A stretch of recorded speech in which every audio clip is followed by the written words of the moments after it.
Dans le quartier où mon père, Allah yarhamou, est né et a grandi, on ne savait pas qui était marocain et qui était algérien. À Koudan, Boudir, rue de Casablanca et dans ses alentours, les Algériens étaient des enfants du pays. Ils étaient vraiment chez eux.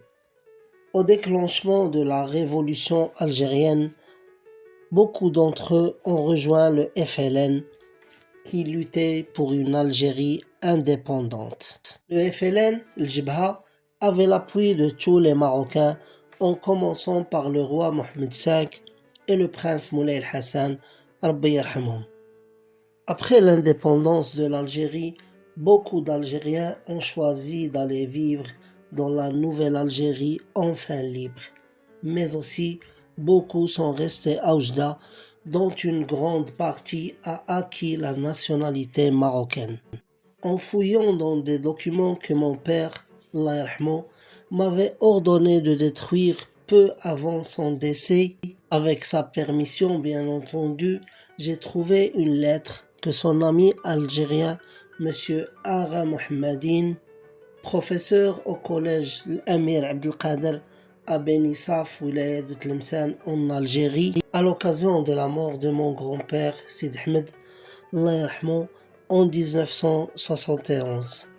J'ai été très ému en lisant cette lettre qui témoigne de la fraternité entre Marocains et Algériens. Aujourd'hui, c'est avec grand plaisir que je partage cette lettre avec vous. En voici le texte intégral. Benissaf, le 22 octobre 1971. Très cher ami Si Mohamed, j'ai appris avec beaucoup de douleur la nouvelle du décès de ton père. J'étais en classe quand un répétiteur m'apporta une lettre de la famille d'Oujda, écrite par mon frère Ali, m'annonçant la plus douloureuse nouvelle. Moulay Rachid père est décédé à Fès, chez son fils Simstafa. Et ils ont emmené son corps à Oujda pour l'inhumer. Une nouvelle qui m'a glacé. J'avais des larmes aux yeux et les élèves l'ont senti d'ailleurs. J'aurais voulu que je sois à Oujda pour te consoler. Et dans de pareilles circonstances, on n'a plus besoin que jamais de ses amis pour alléger ses douleurs. Enfin, je te prie de présenter mes condoléances les plus attristées à ta mère, à Simstafa, à Si Abdelkrim, à tes cousins et proches, Agha Mohamedine.